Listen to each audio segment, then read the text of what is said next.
A Semana Política. A Semana Política. André Pinotes Batista, Paula Santos, Paulo Edson Cunha. Debatem os principais temas da semana na perspectiva da região. À segunda-feira, a partir das 5 da tarde, com repetição, terça às 3. A Semana Política. A Semana Política. Boa tarde, bem-vindos à Semana Política, o programa de análise da atividade da semana na perspectiva da região, com 3 deputados eleitos pelo distrito de Setúbal: André Pinotes Batista, eleito pelo Partido Socialista; Paulo Edson Cunha, eleito pelo PSD; e Paula Santos, eleita pela CDU, pela coligação entre o PCP e o PEV. Eu começo por dar uma informação aos ouvintes, a de que André Pinotes Batista despede-se hoje deste programa, assumiu novas funções como presidente da Federação Distrital do Partido Socialista, em Setúbal, e entende que não deve continuar no programa por desempenhar essas funções, e vai ser substituído na próxima semana por um outro deputado eleito pelo Partido Socialista, também pelo distrito de Setúbal, que na próxima semana apresentaremos, e deverá já estar aqui connosco, juntamente com Paulo Edson Cunha e com Paula Santos. Para o programa de hoje temos 2 temas, mas são 2 temas que dão muito que falar: as comemorações do 5 de outubro, que se assinalou este sábado, os 114 anos da República, da implantação da República, e como segundo tema o Orçamento de Estado, que continua ainda a dar muito que falar, e cuja condição de negociação tem vindo a evoluir e teve importantes desenvolvimentos nos últimos dias. Começo hoje por Paulo Cunha. Boa tarde, Paulo. Sobre o 5 de outubro, as comemorações, o que foi dito, designadamente pelo Presidente da República, que disse que a República e a democracia estão vivas, mas todos sabem que têm de mudar, e muito. E há também uma outra polémica que fica associada a este dia, a iniciativa da Câmara Municipal de Lisboa de retirar os sem-abrigo da zona dos Anjos, o que foi elogiado por uns, criticado por outros. Aliás, arrisco-me a dizer que foi mais criticado do que elogiado.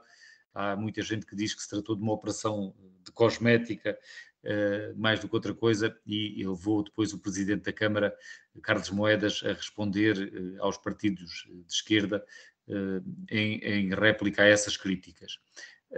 Paulo Edson Cunha, antes de mais, sobre a própria República e as comemorações, o que é que lhe apetece dizer?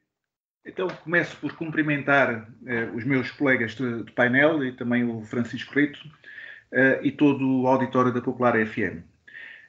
Antes mesmo de entrar dentro do tema para o qual sou convidado a falar, deixar aqui uma palavra de agradecimento democrático ao André Pinotes Batista. Tem sido um prazer estar aqui com ele desde o início desta legislatura, praticamente. Não comecei logo de início, mas desde praticamente o início da legislatura, e gostaria de dizer que tem sido um adversário leal e com quem também tenho aprendido muito e com quem tenho tido muito prazer em estar aqui a pleitar neste fórum.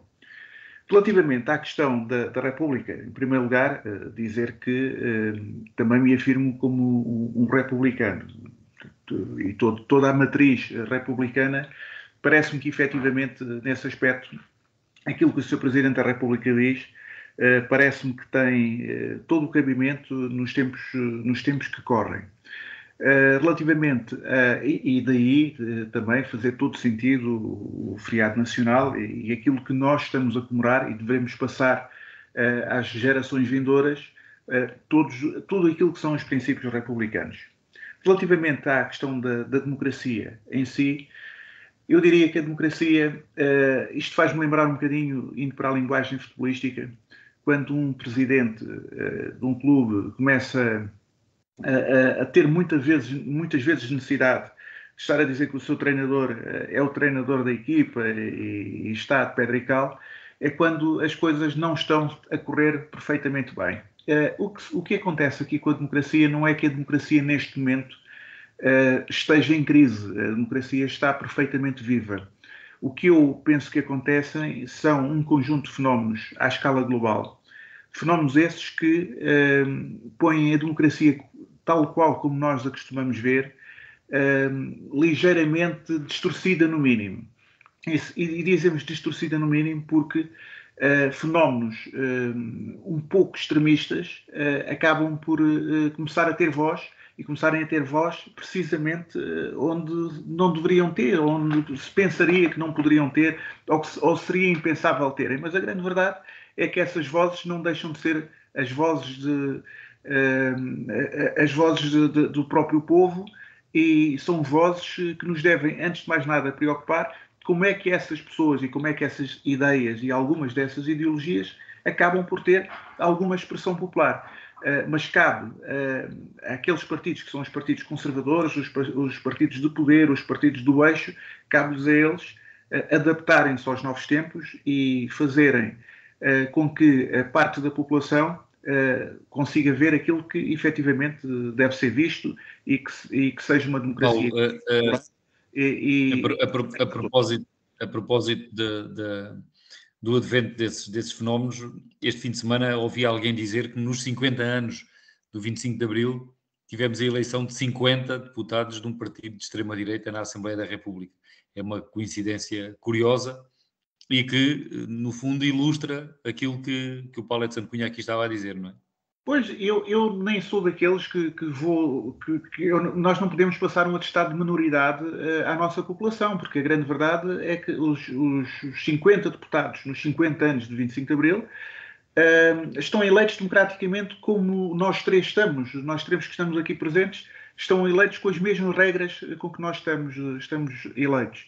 Portanto, nós devemos fazer aqui uma grande reflexão, não por eles não terem o direito de estarem eleitos, nem mostrarmos alguma perplexidade, porque seria um atestado de minoridade a quem votou neles, mas tentarmos perceber como é que muitas vezes, e eu acho que, e por este mundo fora, nós vamos vendo ideias, muitas vezes até, e partidos até mais extremistas ainda, com ideias ainda mais esdrúxulas, que acabam por vingar. E o fazer vingar, o chamado voto de protesto, é um voto que é útil, é um voto que existe efetivamente, mas que cabe a quem tem o poder tentar fazer com que o contrapoder não seja só com um voto de protesto, mas seja com um voto de qualidade, com um voto de apresentação de ideias, não seja só um voto daquilo que se chama o voto de protesto. E isso cabe a quem está no poder, cabe, quando eu digo a quem está no poder, não necessariamente no governo, mas aos partidos do eixo do poder, aos partidos mais conservadores, e a toda a estrutura, todo o status quo que efetivamente existe, e que muitas vezes é isso que as pessoas não entendem que quer ser mudado, que as pessoas querem ver isso mudado, e temos de ter atenção como é que isso vai ser mudado, para ver se esta democracia continua viva e não entra naquilo que seja uma crise que a mate definitivamente.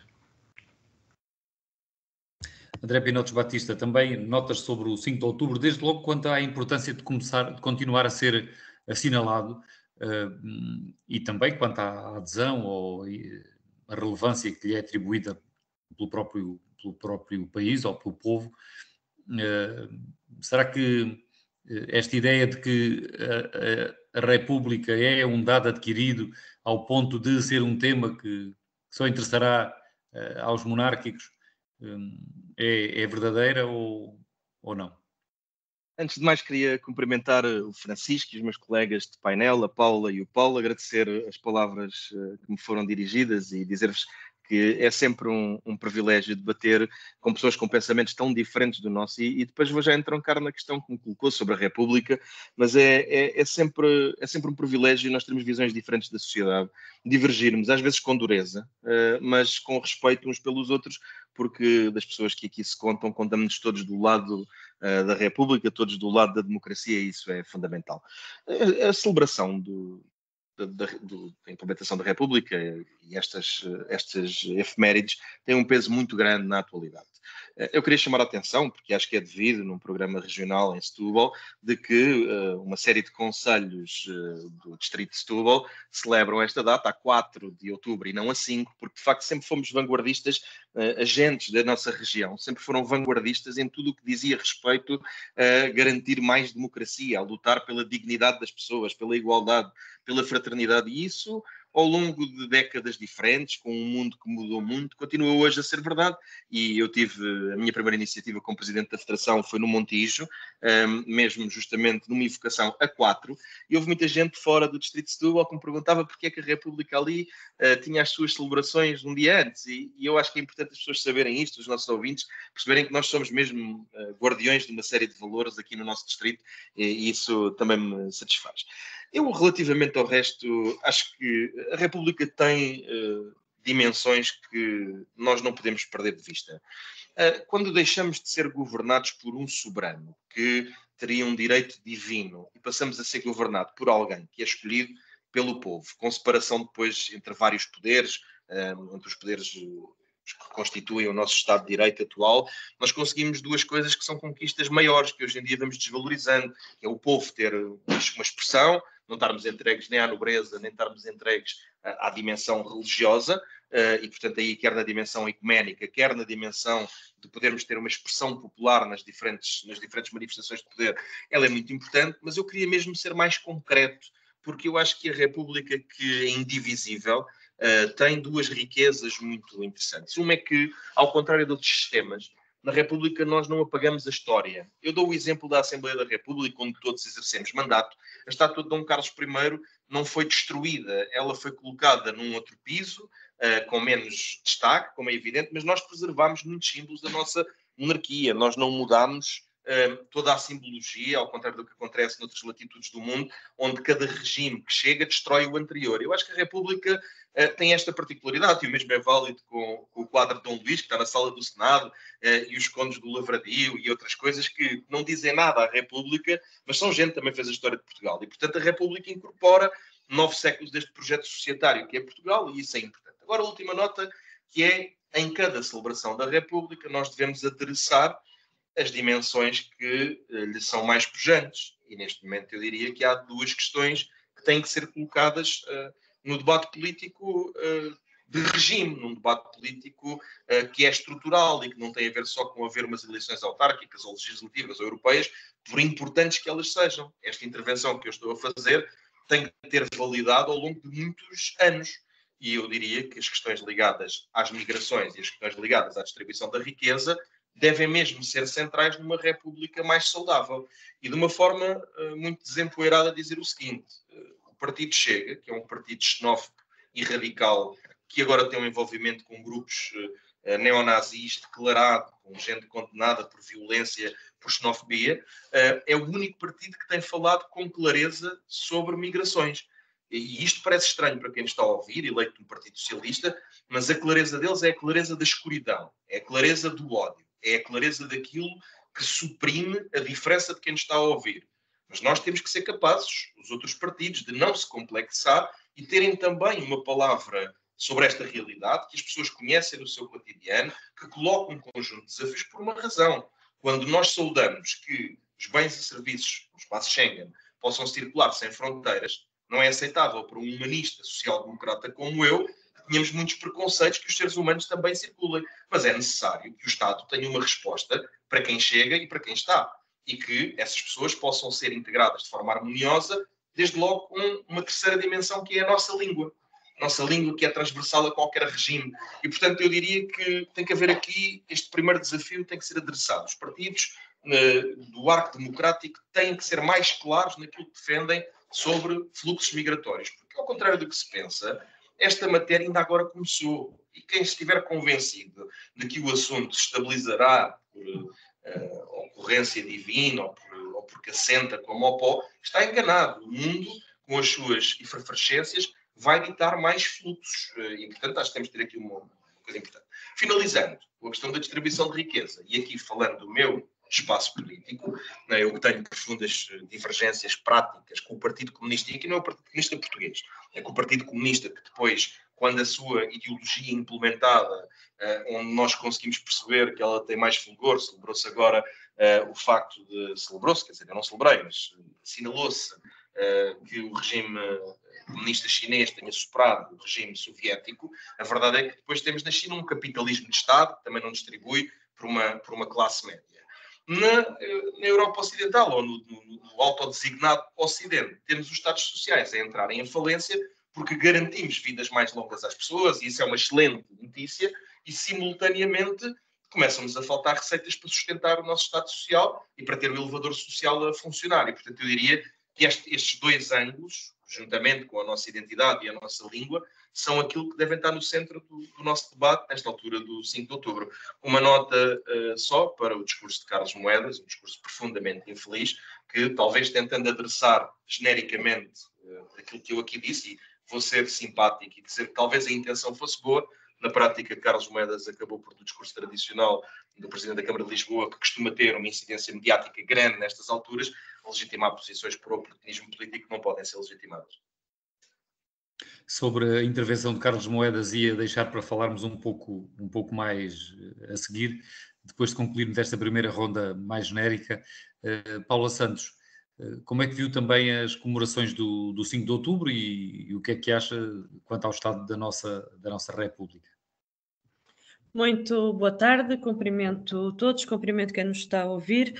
Eu queria também deixar um cumprimento particular a André Pinotes Batista, neste momento em que é também na última participação deste nosso programa. Tem sido evidente, e diz-lo com toda a frontalidade, em diversas matérias, divergências entre aquilo que defende o PCP e aquilo que defende o Partido Socialista, mas queria neste momento também cumprimentá-lo, e naturalmente temos tido aqui um debate sério, com respeito, e é isso que nós também consideramos que é de salutar. Sobre as questões que me coloca. A República foi de facto um marco, a implantação da República no nosso país foi de facto um marco de grande importância, de realização também do povo português. Não posso deixar de referir de que um conjunto de direitos, liberdades, democracia, foi de facto com a Revolução de Abril, e que este ano comemoramos os 50 anos do 25 de Abril e que pôs fim a 48 anos de fascismo. Mas, de facto, a comemoração da implantação da República é uma data importante na nossa história. E sobre as comemorações deste ano, e em particular em relação às intervenções que foram preferidas, gostava também de referir alguns aspectos. Um primeiro, relativamente ao Presidente da República, a sua referência à necessidade de haver mudanças, fez referência à pobreza, às desigualdades sociais, mas o próprio Presidente depois não faz referência como é que se combate essa mesma pobreza e essas mesmas desigualdades sociais.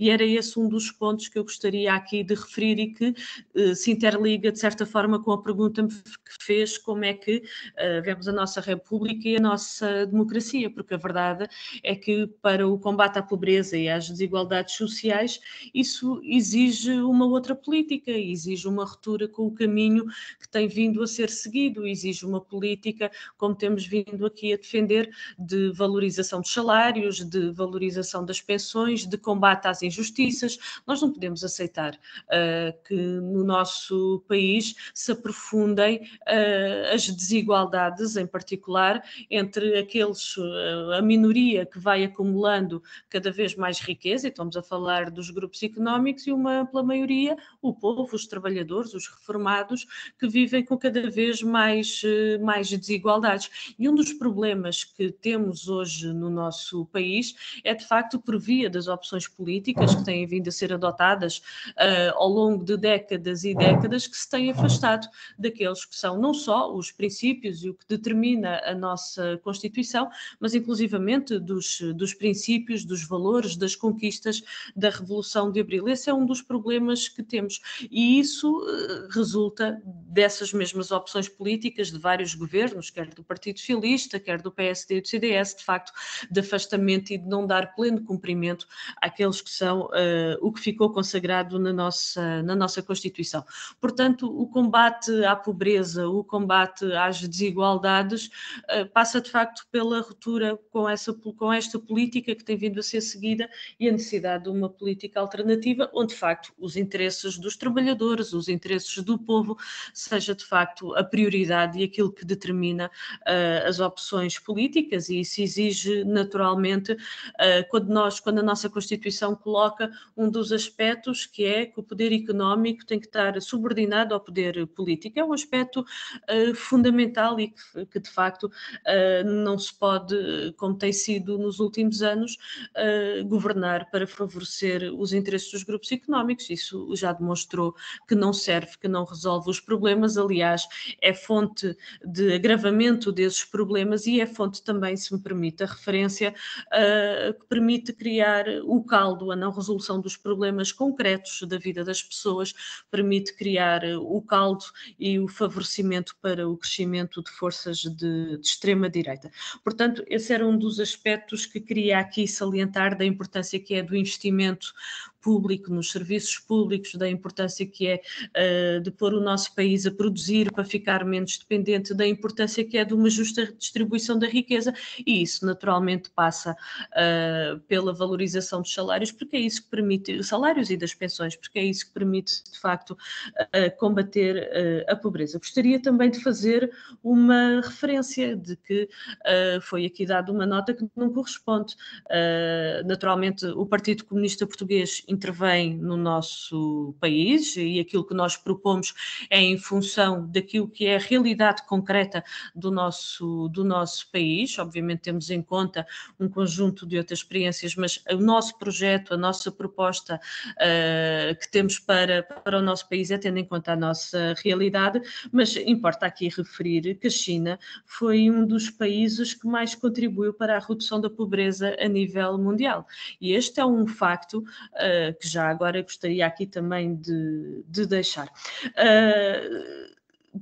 Queria também fazer uma referência à intervenção do Presidente da Câmara de Lisboa e até estas questões que foram suscitadas a propósito da imigração. Já agora dizer que os vereadores do PCP na Câmara Municipal de Lisboa já questionaram o Presidente da Câmara sobre essa ação que foi conhecida a partir da autarquia de Lisboa, porque nos têm chegado relatos de que as pessoas que foram retiradas, que estavam junto da Igreja dos Anjos, que terão perdido os seus pertences, que muitas delas que terão sido colocadas em camaratas que alojam 200 pessoas, sem as condições necessárias, sem duche.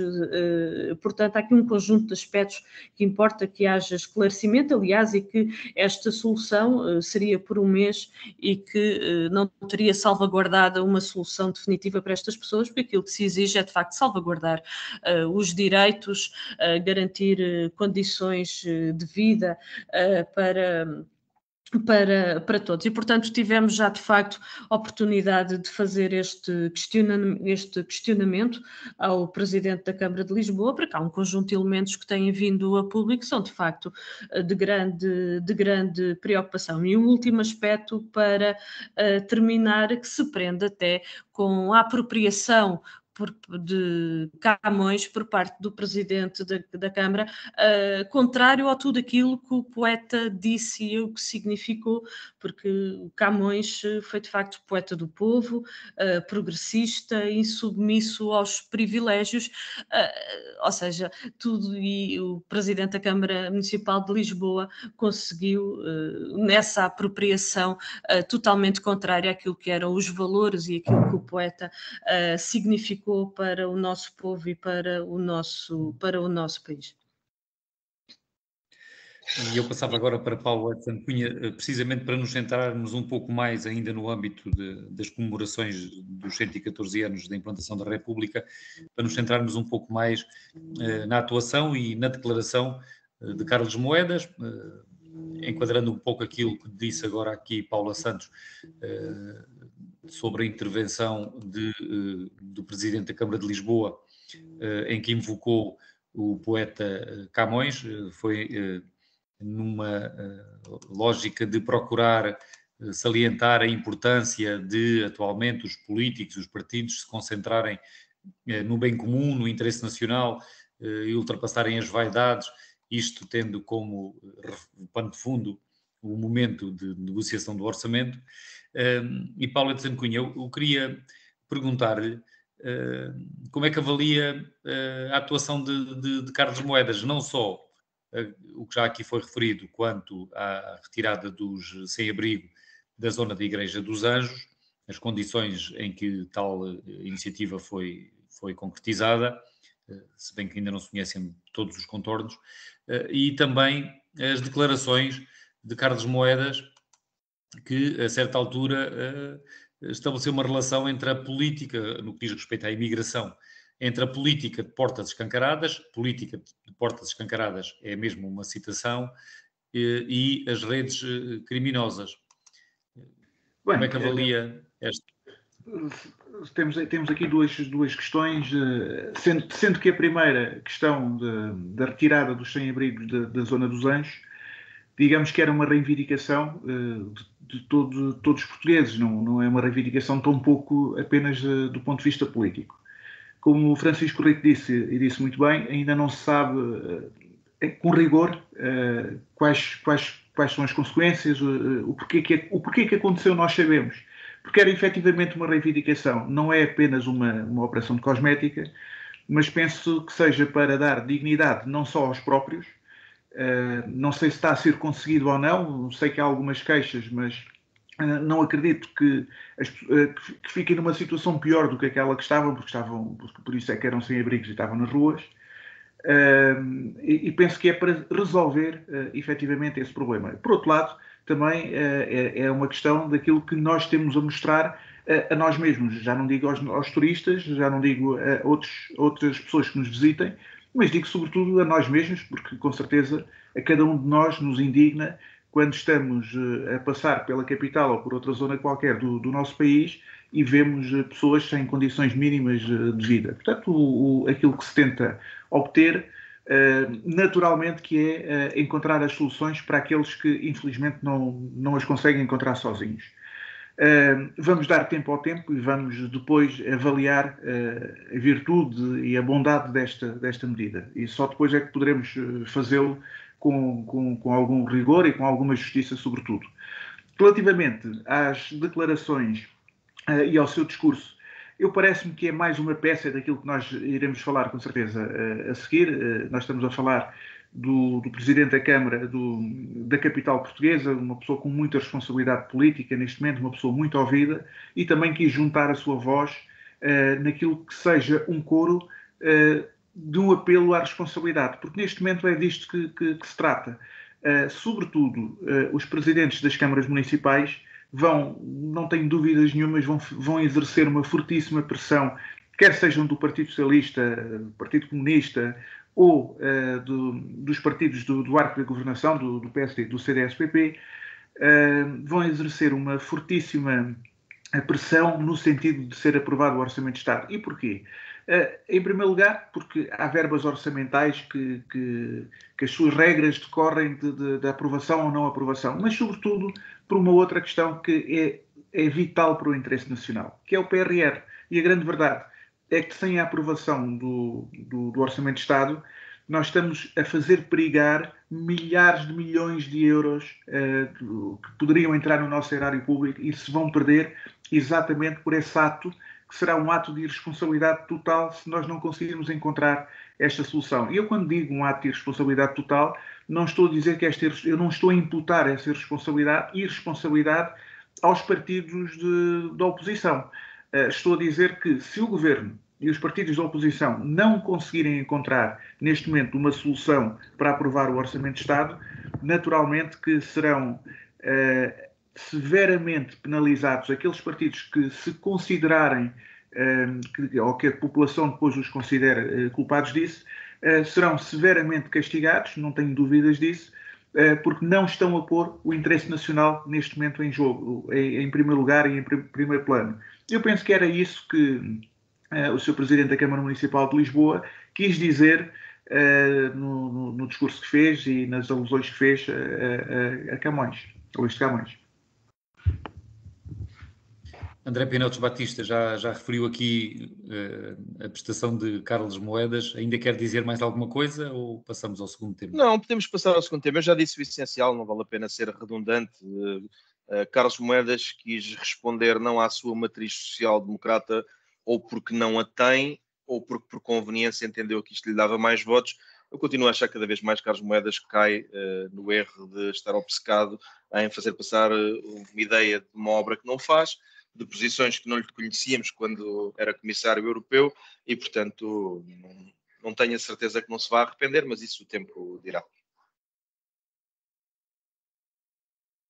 Passemos então ao segundo tema da edição de hoje do programa, o Orçamento de Estado. Estamos nos últimos episódios, digamos assim. O Orçamento de Estado deve ser apresentado na Assembleia da República na próxima semana, creio que no dia 10, salvo erro. No final da semana o discurso dos dois principais partidos mudou. Creio que é evidente que existe agora um ambiente de entendimento e forte convicção de que vai mesmo existir um orçamento de Estado aprovado na Assembleia da República para o próximo ano. E eu começava agora por Paula Santos. A Paula Santos tem dito sempre que no final PS e AD iriam entender-se.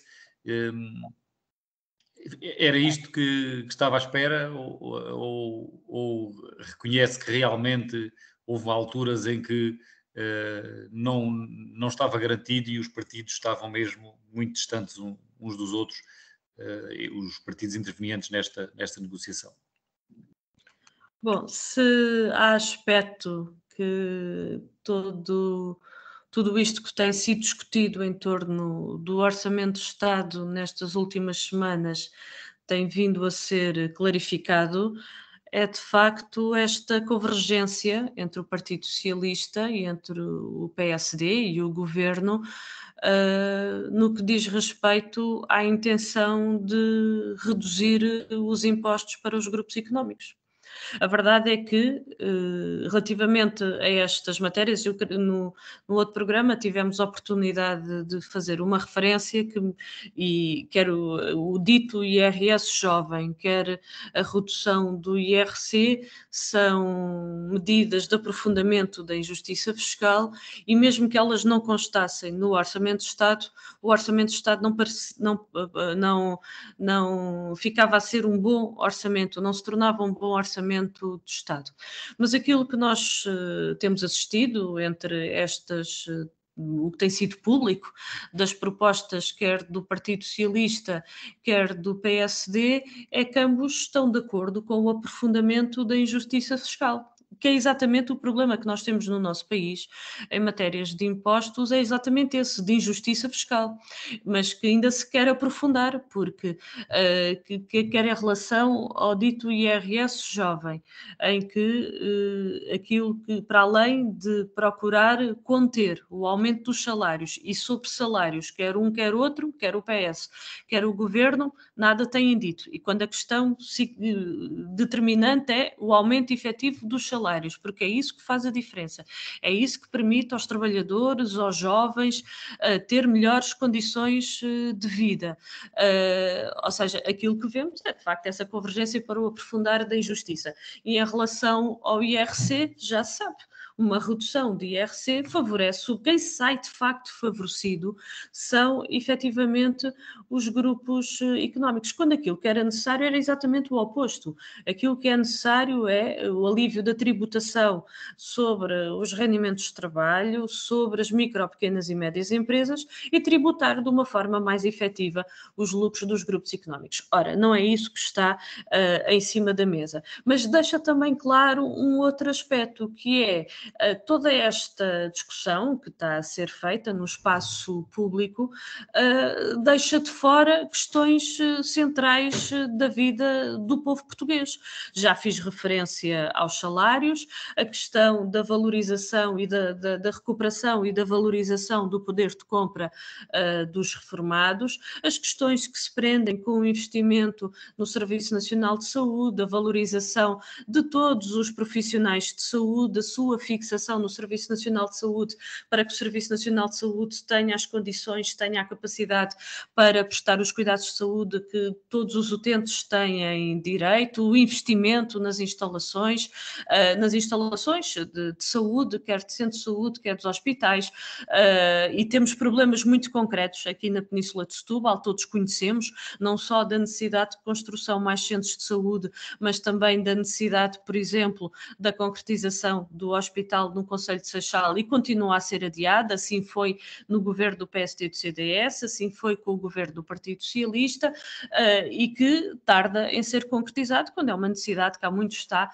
identificada. Mas poderíamos também falar das questões da educação, da habitação, o investimento público que continua muito aquém daquilo que é necessário. E este é um problema sério, porque as questões quando se fala da necessidade do crescimento, do desenvolvimento económico, o investimento público é fundamental, a modernização e a inovação para que se possa desenvolver e para que haja crescimento no nosso país. Portanto, vou concluir. Sim, era para lhe colocar uma pergunta, não era tanto para concluir, sim, mas diga, conclua. Não, ia só... A pergunta era... Sim.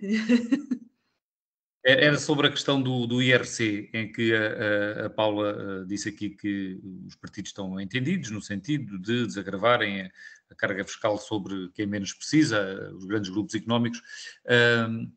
O Partido Socialista não quer aceitar a proposta do PSD, mesmo da contraproposta. A intenção do Primeiro-Ministro Luís Montenegro é descer um ponto percentual no IRC até a taxa ficar nos 17% em 2017 e, ao que se sabe da aceitação por parte do PS, a condição é que haja uma descida de 1% dos 21% para os 20% em 2025, mas depois daí para a frente Pedro Nuno Santos não quer o PS a aceitar as descidas nos anos seguintes. Isto para si não é uma diferença, não é relevante, uma diferença entre os dois partidos? Aquilo que se identifica é que os objetivos são os mesmos que estão presentes, que é a redução da tributação sobre os grupos económicos, porque quer o que um partido afirma, quer o que outro partido afirma, a verdade é que o que está presente é isso. Por isso é que eu há pouco estava a fazer aquela referência, que é da convergência para a redução da tributação sobre os grupos económicos, quando aquilo que se exigia era de facto uma tributação mais efetiva. E uma tributação mais efetiva sobre os lucros desses grupos económicos, uma tributação mais efetiva sobre os bens de luxo, mas isso não está presente. O que está presente é exatamente o contrário, e era essa convergência que estava a sinalizar. Porque, veja, aquilo que nós precisamos, se me permitir, aquilo que nós precisamos no nosso país é, por um lado, que haja de facto mais justiça fiscal. E mais justiça fiscal é aliviando sobre os que menos têm rendimentos de trabalho, micro, pequenas e médias empresas, e tributar de uma forma mais efetiva os lucros dos grupos económicos. Não é esse o caminho que está a ser colocado. Além de que isto permitiria justiça fiscal, mas permitiria também uma outra coisa que eu queria aqui suscitar, que é receitas do Estado com justiça fiscal, para que depois haja o reforço do investimento na saúde, na educação, na proteção social, num conjunto de equipamentos, na garantia de funções sociais do Estado, que são fundamentais e que são direitos que estão consagrados na nossa Constituição, para além de uma outra questão que é importante. Sim, sim, vou agora concluir. sim, Paulo, tenho que concluir. Para além de uma outra questão que é fundamental, e eu queria só reiterar, que é toda esta discussão em torno dos impostos procura conter o aumento dos salários. Quando o aumento dos salários, não me canso de dizer, porque é de facto determinante, para melhorar as condições de vida e para o desenvolvimento do nosso país. Paula de Santo Cunha, também sobre a evolução, os desenvolvimentos nas negociações para o Orçamento de Estado, em geral, mas em concreto este ponto.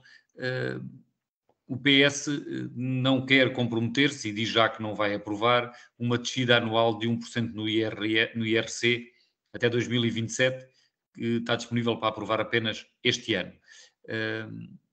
Por outro lado, Montenegro tem feito saber que esse é um ponto muito importante do programa de governo e que marca a diferença deste governo da AD para outros. Parece-lhe possível o Primeiro-Ministro e o Governo aceitarem esta condição imposta pelo Partido Socialista? Eu não posso, naturalmente, falar em nome do Governo, seria um enorme erro neste momento, sobretudo que estamos a tentar fazer o máximo possível e nota-se por parte do Sr. Primeiro-Ministro esse esforço. Aliás, o Sr. Primeiro-Ministro esta semana foi muito claro, quer nas jornadas parlamentares do PSD, quer em todas as negociações que sobrevieram a essas jornadas parlamentares, foi muito claro em 2 pontos. Em primeiro lugar, as pessoas têm de entender que os orçamentos de Estado, por mais que tenham a sua carga ideológica e as decisões que caibam a determinado governo, um conjunto de princípios que podem ser aplicados por cada governo, a grande verdade é que a margem orçamental nunca é uma margem muito elevada. E neste momento a margem orçamental que existe são 2 mil milhões de euros. Desses 2 mil milhões de euros, 800 milhões de euros estão comprometidos com medidas que são medidas aprovadas, que ainda a semana passada, depois não tive a oportunidade de responder ao André Pinotes Batista, mas quando disse que há um conjunto de medidas que são aprovadas pelo Partido Socialista e pelo Chega, que o André Pinotes Batista disse-me, diga-me uma, eu posso dizer 2 só. Basta dizer que as matérias relativas ao IRS foram condicionadas pelo Partido Socialista e pelo Chega, e as matérias denominadas o fim das portagens das SCUTs foram também elas, essas medidas, todas essas medidas custam 800 milhões de euros.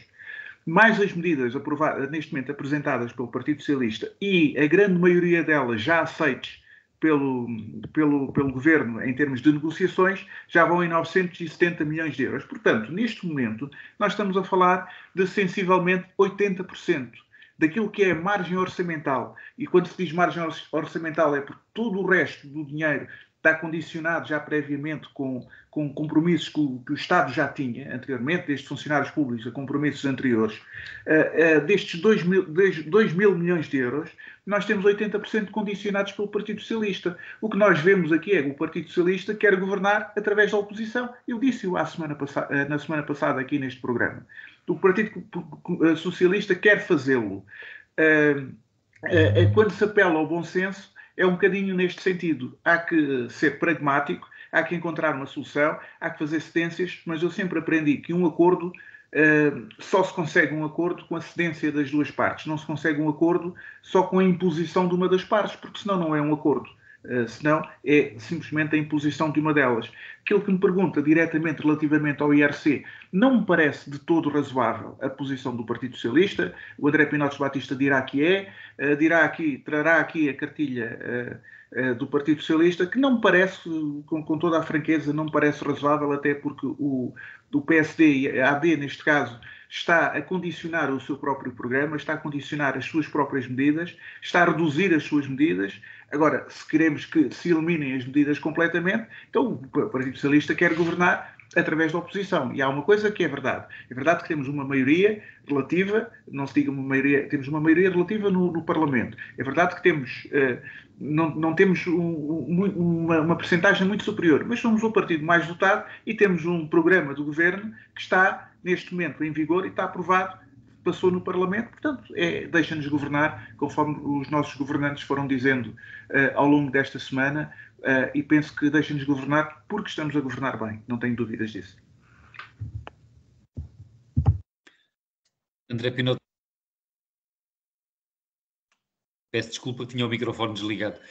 André Pinocho Batista, também acredita que pode ser aprovado o Orçamento de Estado na Assembleia da República e estas condições ou estas diferenças que ainda persistem não o preocupam? Acha que não vão constituir impedimento de haver um Orçamento de Estado aprovado na Assembleia? Bem, antes de mais, eu queria só corrigir o Paulo Edson Cunha na correção que ele me fez. Eu não disse onde é que o Partido Socialista e o Partido Chega e o LIVRE e a IEL tinham votado de forma igual. Eu disse e repito que nunca existiu nenhum acordo entre o Partido Socialista e o Chega e que pedia que me provassem o contrário. Sei que isto depois parece tudo muito parecido, mas não é. E, portanto, como parece parecido, mas não é, a mim cabe-me fazer esta retificação, porque, volto a insistir, nunca houve, nem vai haver, nenhum acordo entre o Partido Chega e o Partido Socialista, e vamos ver no futuro se nunca haverá nenhum acordo do Partido Social Democrata com o Partido Chega. Mas isso fica para a memória futura e, portanto, não me cabe agora a mim fazer esse levantamento. Outra dimensão, que tem a ver com a dimensão orçamental. O Partido Socialista foi muito claro, desde o início do mês passado, na rentrée do PS em Tomar, o secretário-geral do Partido Socialista colocou as linhas necessárias para uma negociação. E é assim mesmo, quando se negocia, é preciso estabelecer balizas e o Partido Socialista colocou-as. O governo não quis ouvir, fingiu que não ouviu, para poder montar todo um cenário sobre responsabilidade, infantilizar o debate, para poder levar a discussão para um campo onde ela não tinha razão de existir, mas o Partido Socialista pacientemente, com maturidade, com tranquilidade, manteve a sua posição, que tem a ver com a qualidade das medidas e não com outra matéria. E para já, esta paciência, maturidade e tranquilidade do Partido Socialista já permitiu uma coisa: libertámos o país de uma péssima medida, que era o IRS dito jovem, que de jovem não tem nada. Basta verem um exemplo sobre o que é que aconteceria a um jovem com 35 anos e 364 dias e um jovem com 36 anos, a diferença que isto ia criar, os problemas que isto ia trazer. Compreenderão muito rapidamente como era errada esta medida. Aliás, eu diria que era dramática mesmo. Era uma medida absolutamente... eu diria, inqualificável, de tal forma que o Fundo Monetário Internacional, imagine-se, veio criticar a medida, de tal maneira que o Conselho Superior de Finanças veio criticar a medida e, portanto, algo profundamente errado estaria nesta medida para tal ter acontecido. Para já, a negociação liderada por Pedro Nuno Santos já livrou os portugueses de uma péssima medida. Relativamente à outra medida, que é também ela muito má, a do IRC, para já mitigámos-la, e colocámos a tónica numa discussão que em tempos até, não sendo muito comum o Francisco participar nos nossos debates, mas num debate que nós tivemos, uma das coisas que tinha sido colocada era sobre para quem é que era o desconto de IRC. E eu tive a oportunidade na altura, no diálogo que mantivemos, Francisco, de dizer que concordava consigo que essas baixas e desagravamentos em sede de IRC deveriam incidir sobre aquilo que eram as pequenas e médias empresas e aquelas onde esse desagravamento tinha um impacto real na sua competitividade, coisa que não se aplicava às grandes empresas que são responsáveis por 60% do IRC coletado. Estamos a falar das grandes distribuidoras alimentares, das grandes seguradoras, estamos a falar da banca, estamos a falar de todos aqueles que, com uma planificação agressiva do ponto de vista fiscal, conseguem, aliás, fugir a tributar quase seja o que for. E, portanto, aqui houve uma evolução do governo de baixar 2 pontos percentuais abaixo da transversal do IRC para 1, ainda assim parece-nos uma medida errada. Agora, eu sublinharia o seguinte: o PS e o PSD têm o mesmo número de deputados, mas, de facto, o PSD governa o país e, portanto, o Partido Socialista, quando, e a meu ver muito bem, não inviabilizou a tomada de posse do governo, porque Luís Montenegro aduziu com desonestidade este ponto como se isso representasse uma concordância com ideias. Não é de todo isso que se trata. Trata-se, a única coisa que o Partido Socialista podia ter feito era votar favoravelmente as moções de rejeição e votar, aliás, anunciámos que votaríamos contra qualquer moção de confiança que Luís Montenegro não apresentou, e, portanto, agora estamos num ponto diferente. O Partido Socialista, além destas linhas vermelhas, apresentou medidas que considerava essenciais e que são um aumento de 1,25% das reformas de uma forma continuada, e não aquele bónus de outubro que era uma coisa de uma medida one shot, só uma vez, uma bonificação temporária, 500 milhões de euros para a habitação. Portanto, neste momento, o PS está a aguardar serenamente que a nossa proposta, contraproposta e recusável, seja respondida pelo governo.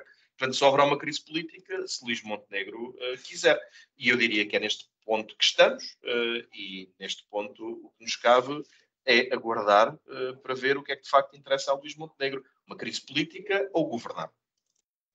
Vamos saber nos próximos dias. Na próxima semana o Governo vai reunir-se e decidir sobre a contraproposta do Partido Socialista. Não sei se a Paula Santos ou o Paulo Cunha ainda querem acrescentar alguma coisa. Temos aqui alguns minutos. Presumo que não, porque os microfones continuam desligados. Sendo assim, resta-nos... Sim, Paulo. Não, eu penso que está tudo dito neste momento. Estava só a confirmar que não queria dizer mais nada. Como dizia, resta-nos então as despedidas. Eu aproveito para agradecer a André Pinotes Batista estes anos de colaboração e dedicação ao programa e desejar-lhe boa sorte no desempenho das funções em que agora se vai concentrar, de liderança da Federação Distrital do Partido Socialista em Setúbal. Muito obrigado, André Pinotes Batista. E despeço-me dos três e também dos ouvintes. Não sei se o André ligou o microfone. Se quer dizer. Sim, era só para dizer, para agradecer este tempo. Continuarei como ouvinte muito atentamente a prestar atenção a tudo aquilo que aqui se passa e cá estaremos no combate cívico e encontrando-nos certamente em muitos fóruns e, portanto, desejar-vos continuação de bons debates.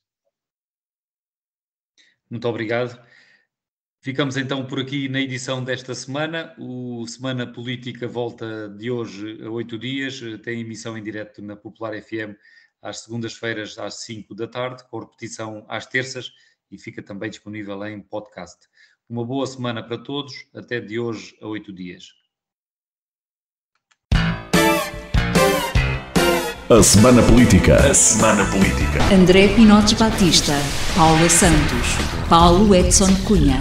Debatem os principais temas da semana na perspectiva da região. À segunda-feira, a partir das 5 da tarde, com repetição, terça às 3. A Semana Política. A Semana Política.